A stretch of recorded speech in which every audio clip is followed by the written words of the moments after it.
Well, my guest today is from way across the oceans. She lives in Sydney, and I'm so envious because I love Sydney when I visited it. So I'm going to introduce you to Sue Kennedy. She is the CEO of the Author Academy.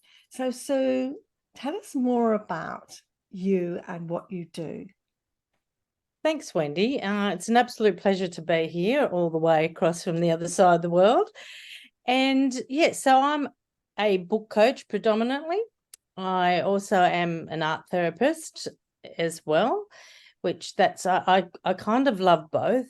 So that's why I thought, how can I do both? Because I don't want to have to decide. So I incorporated the two and created my program that helps people actually write their story that have been through traumatic experiences. So it's a mode of helping them release all of what's happened and heal from it. I think it's very important because if we don't do that, it remains within us and it actually turns into disease. So it's very important to get that out.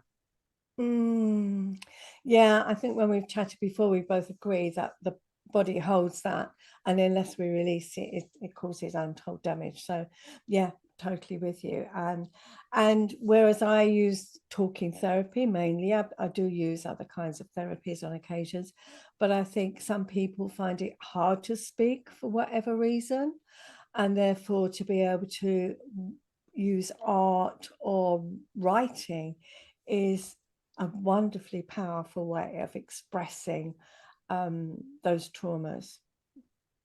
Exactly right. And and I know that a lot of people have gone through some really traumatic stuff, and they may not want to talk about it, and they might even be scared to write about it. But the thing is, I say to them, because they're like, well, hang on, I may not want to publish that.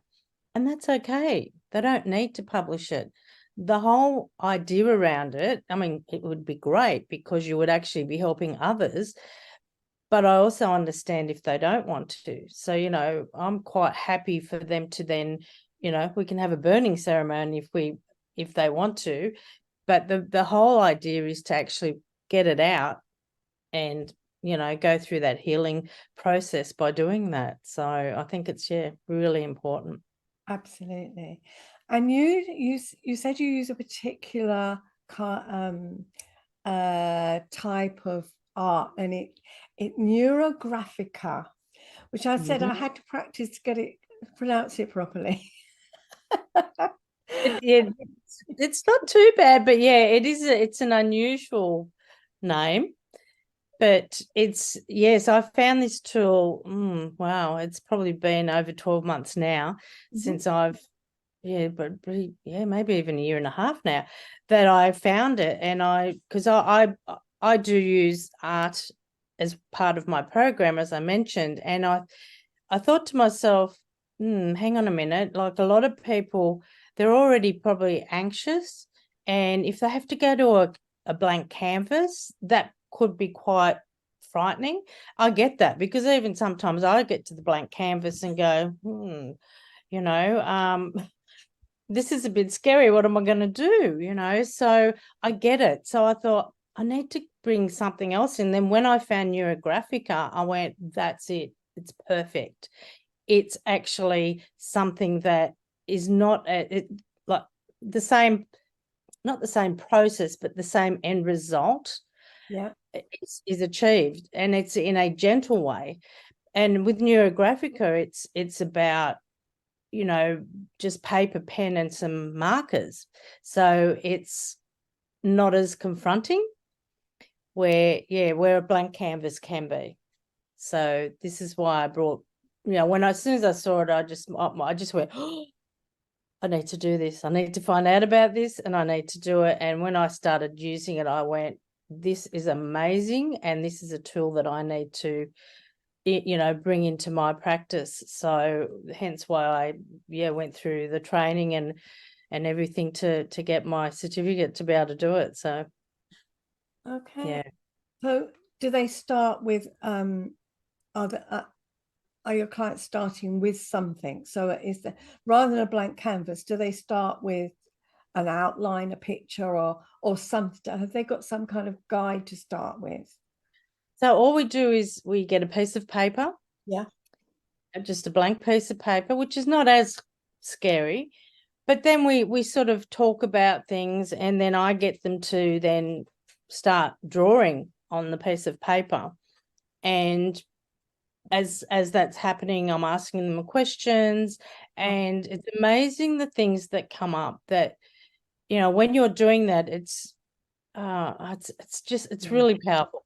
And you don't realize, like, I know when I was doing it myself, I would just be doing it and thinking nothing's really happening here.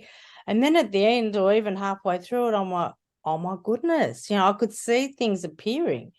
Yeah. And not even things, even not even if you may not even see it in the drawing itself, but as you're doing it, and then what we do as we do it is called is rounding.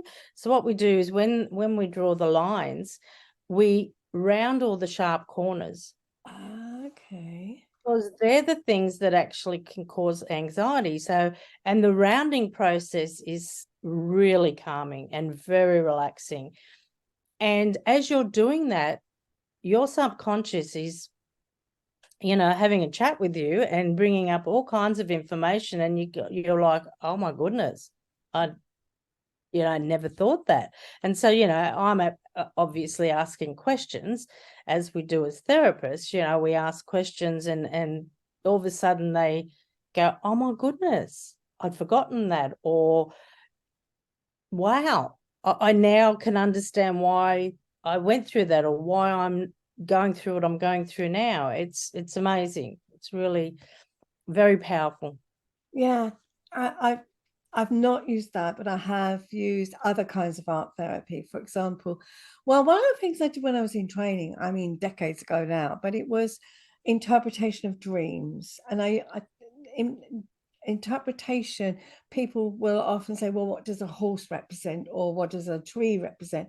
But it was very interesting, because I was working, with a partner in the kind of what we were doing. And I said, well, no, nothing. I said, I haven't had any dreams. I just dreamt my eye was sore. And then she started saying, well, the eye is the window to the world. I said, yeah, my eye was hurting, but nobody could see it. And I was asking people, can you see my eye is sore? And she said, but you're in pain, and nobody's noticing the pain that you're in. And I thought, wow, Mm. because it was true. It was, she knew something about me, but somebody else observing it, somebody else witnessing that, when I thought, oh yeah, I just dreamt I had a sore eye, but nothing to it. So yeah, that's just, yeah. So I think that drawing, I can see how powerful that could be. Mm. I've also used sand trays. Have you ever worked with sand trays? I've known a couple of people that are sand tray therapists, and I have, yeah, they've like sort of shown me and given me a little go at it. So yeah, that's quite powerful too. Yeah, and it's interesting how you just don't realize by putting, oh, did a workshop with that, and it was just using figures and shapes and shells and beads and goodness knows what else. And it just created a whole, yeah, that was what my life was at the time. And Mm. what I'd used some beads that I'd kind of circled the whole thing with. And then I had some beads left over, and I just twirled them, not even thinking. And my colleague said, have you looked at the shape that's left? No. So she turned it round, and there was a heart shape there. And it was, oh, yeah. So I suppose what I wanted to share those things with, we don't realize how powerful the subconscious is. And I just think that endorsing what you're doing, it must be incredibly powerful. Oh, it is. Like, and the results that I see my clients get, even I'm shocked. I'm like, oh my goodness. It just very, yeah, I can't stop saying how powerful it is, because the insights that come through are just mind-blowing. Yeah. Really is. Yeah, I can see that, and I'm sure it's quite emotional for your clients as well, and you as a, Mm, witnessing it. mm, Really, yeah.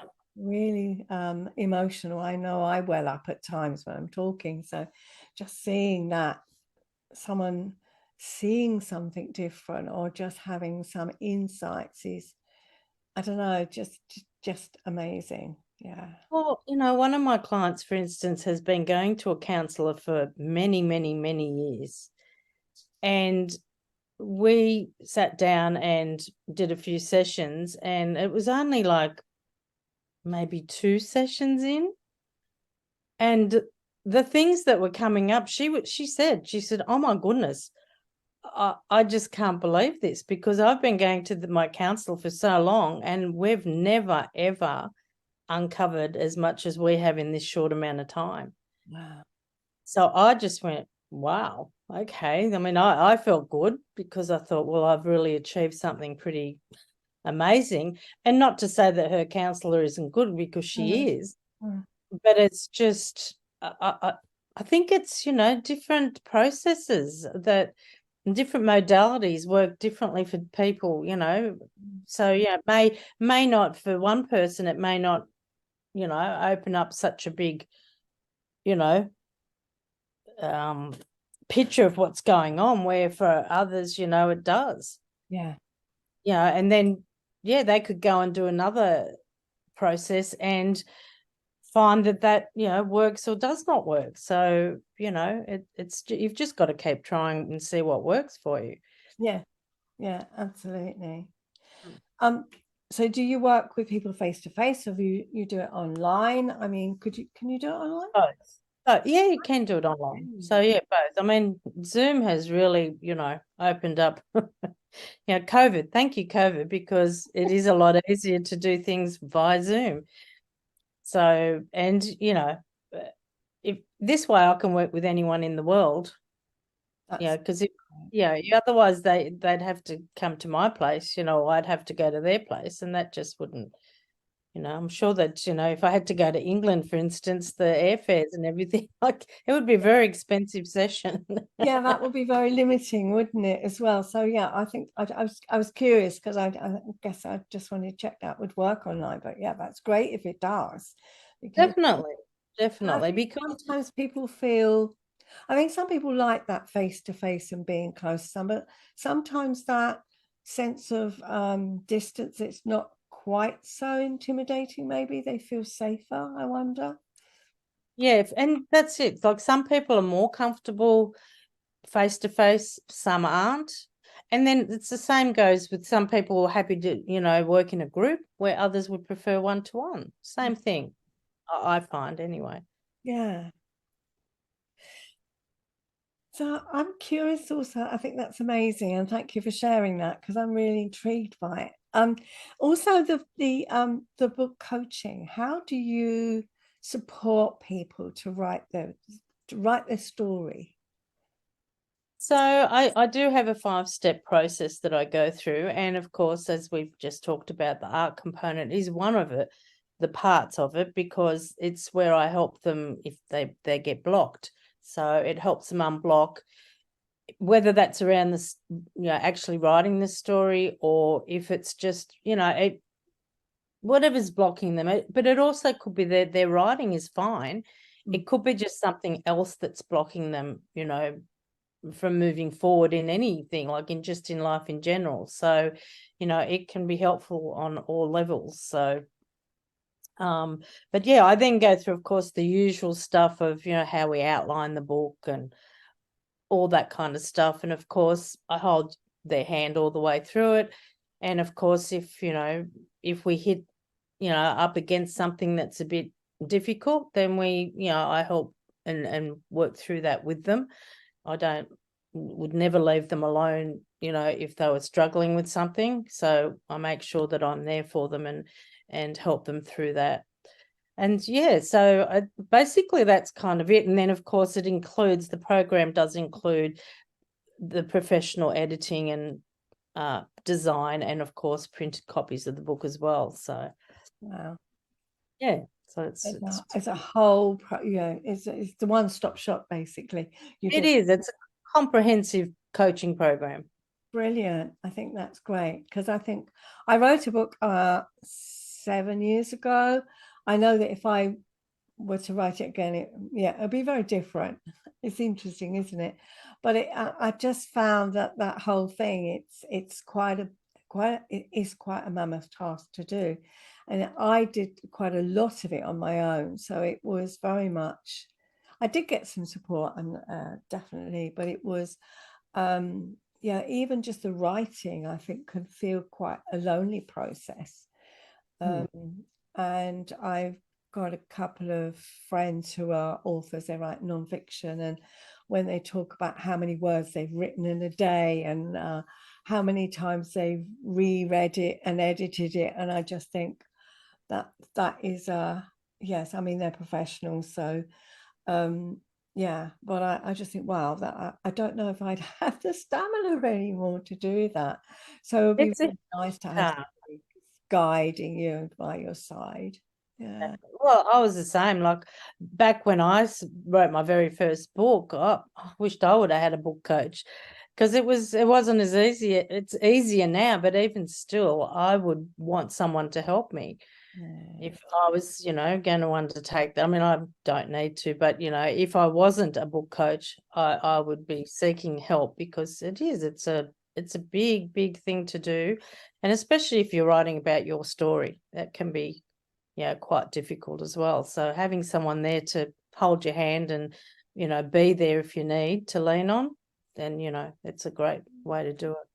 I think that's really nice, because again, if you're writing your story, if we're writing our own story, it's very emotional, and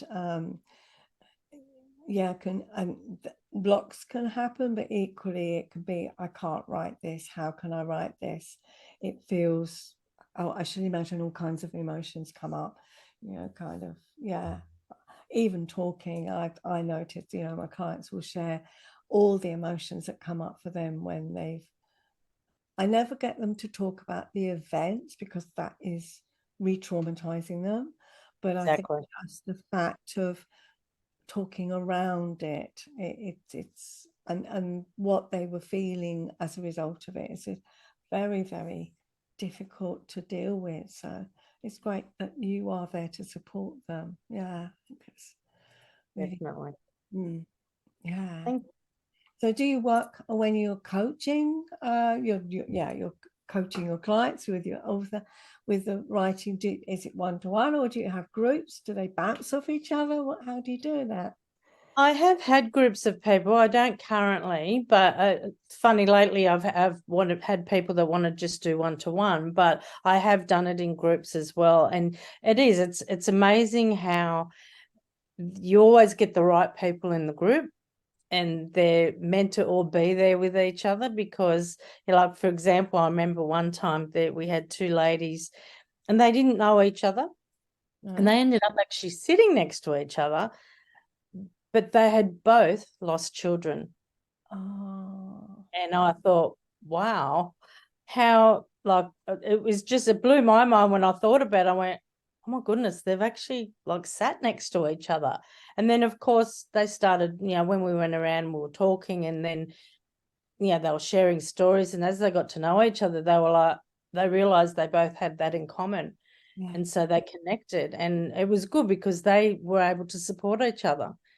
And, because they fully understood what it was like to lose a child. So they were able to actually, be there for each other. So it's amazing how that happens. It blows my mind every time. Mm.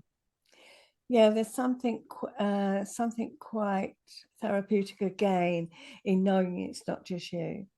I think, yeah. So I think that's when therapy groups work. So I imagine the book groups work too. Well, and I think when they get to share and talk, like, they're expressing themselves to everyone else. So speaking it out loud is such a, as you say, therapeutic, and it's very beneficial for them, you know, on their journey of healing. So it's a very powerful thing. Great. I've really enjoyed chatting to you today. It's been fascinating. Thank you for your time.